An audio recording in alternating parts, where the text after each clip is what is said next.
හරි. අපි අද බලමු නව අධ්‍යාපන ප්‍රතිසංස්කරණයට අනුව හඳුන්වා දීලා තියෙන සාමාන්‍ය අධ්‍යාපනයේ අරමුණු මොනවද කියලා. එතන මොකද්ද මේ සාමාන්‍ය අධ්‍යාපනය කියලා කියන්නේ?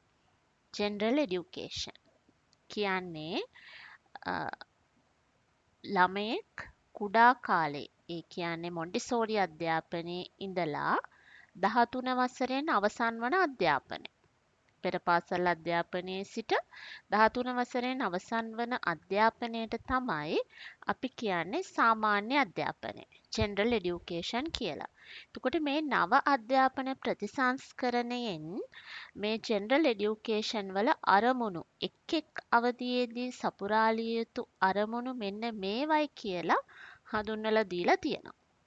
ඒතර මේ අරමුණ දැනගෙන යන එක තමයි වැදගත් වෙන්නේ දරුවා සාමාන්‍ය අධ්‍යාපනය සම්පූර්ණ කරන විට.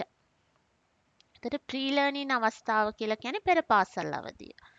ඒක අවුරුදු 2ක කාල පරාසයක් තුල විසිරෙනවා. එහි අරමුණ තමයි Foundation for Lifelong Education. ජීවිත කාලයටම ඉගෙන ගන්න පදනම දාන්නේ මේ පෙර පාසල් අධ්‍යාපනය. ජීවිත කාලයටම ඉගෙන ගැනීම සඳහා අවශ්‍ය පදනම දානවා. ඒ කියන්නේ ඉගෙන ගන්නේ කොහොමද පාසල් යන්නේ කොහොමද අපි යමක් දැකලා ඉගෙන ගන්නේ කොහොමද ඒ වගේම ලියලා ඉගෙන ගන්නේ කොහොමද අහලා ඉගෙන ගන්නේ කොහොමද ඊටත් අමතරව කන්නේ කොහොමද කතා කරන්නේ සෙල්ලම් කරන්නේ යාළුවොත් එක්ක හැසිරෙන්නේ සමාජයේ ජීවත් වෙන්නේ ඔන්න ඕවා තමයි ෆවුන්ඩේෂන් එක දානවා කියලා කියන්නේ. ඒ ටික තමයි පෙර පාසලෙන් ඉගෙන ගන්න ඕනි කියන අරමුණට සඳහන් වෙන්නේ. ඊළඟට grade 1 to 5 එකේ සිට 5 ශ්‍රේණිය දක්වා අවුරුදු 5ක කාල පරාසයක් තියෙනවා. මේ කාල පරාසය තුළ basic life skills මූලික ජීවන නිපුණතා කුසලතා මූලික ජීවන නිපුණතා කියලා කියන්නේ නැවතත් අර පෙර පාසල් අවදියේ ඉගෙනගත්තු දේවල් නිපුණතාවයන් බවට පුරුදු බවට පත් කර ගන්නවා. වෙලාවට උදේ පාන්දර අවදි වෙන්න, පිළිවෙලට පාසලට ලෑස්ති වෙලා යන්න, ඊළඟට ගිහිලා යාළුවොත් එක්ක ඒ කරන වැඩ කටයුතු කරන්න, ටයිම් එකට අනුව ඒ කියන්නේ ඉන්ටර්වල් එකක් ලැබෙන වෙලාවට ඒ විවේකය ගත කරන්න, කාලච්ඡේද වලට වෙන් වෙන්න, කාලච්ඡේද වලට වෙන් වෙලා එක එක විෂයන් ඉගෙන ගන්න. මෙන්න මේ වගේ බේසික් ලයිෆ් ස්කිල්ස් ඒත් එක්ක යාළුවොත් එක්ක එකට ජීවත් වෙන්න ටීචර් එක්ක අදහස් හුවමාරු කරගන්න ඔය කියන සම්පූර්ණ මූලික කුසලතා ටික තමයි 1 සිට 5 ශ්‍රේණිය දක්වා දරුවෝ උපයා ගන්න අවශ්‍ය.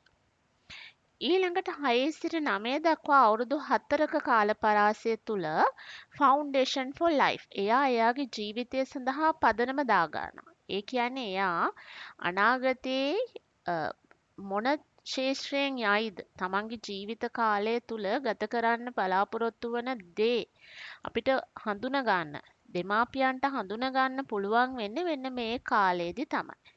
Foundation for Life. එයා ජීවිත කාලය සඳහාම පදනම පෙන්වන්නේ මේ grade 6 to 9 කියන කාලේ. ඒත් එක්කම 10 11 වසරේදී ඔන්න නව අධ්‍යාපන ප්‍රතිසංස්කරණයේ හඳුන්වලා දෙනවා ඒ අවුරුදු 2ක කාල පරාසය තුල Foundation for Career Readiness. Career Readiness කියන්නේ රැකියාව සඳහා සූදානමක් ඇති කරනවා.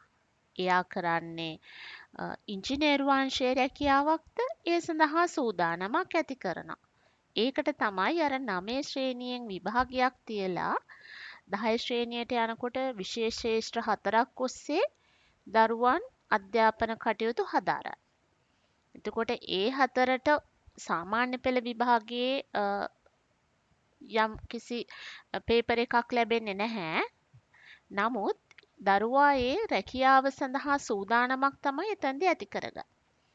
ඒතර වාණිජ්‍ය ශාස්ත්‍රයට යන දරුවෙක් ව්‍යවසායකත්වයේ ඒ වගේ කුසලතාවයන් බැංකු ශාස්ත්‍රයේ ආදී කුසලතාවයන් ලබා ගන්නවා ඒ කාල පරාසය තුළ. එයා රෙඩිනස් එකක් සූදානමක් ඇති කර ගන්නවා. වෛද්‍ය ශාස්ත්‍රයට යන දරුවෙක් ෆිසික්ස් බයොලොජි කෙමිස්ට්‍රි වගේ විෂයන් ඒ කාල පරාසය තුළ ටිකක් ගැඹුරින් ඉගෙන ගන්නවා. සාමාන්‍යයෙන් විද්‍යාව ඉගෙන ගන්නවාට වඩා ඒක තමයි එතැන්දි සිද්ධ වෙන දේ. ඊළඟට 12-13 ශ්‍රේණිවලදී Foundation for Academic and Professional Life. ඒ කියන්නේ එයාගේ අධ්‍යාපනික සහ වෘත්තීමය පදනම දාගන්නවා 12-13 වසරේදී. එයා යන්නේ අධ්‍යාපනයෙන් ඉහළටද යුනිවර්සිටි එකකටද එහෙම නැත්නම් වෘත්තීය අධ්‍යාපනයටද කුමන ක්ෂේත්‍රයකට ගියත් එයා 12-13 වසරෙන් එළියට යන්නේ යම්කිසි පදනමක් එක්ක. ඒක තමයි නව අධ්‍යාපන ප්‍රතිසංස්කරණයේ තියෙන විශේෂත්වය. රැකියා ලෝකයට අවශ්‍ය කරන ජොබ් මාකට් එකට සුදුසු වෙච්ච දරුවෙක් බිහි කරන එක.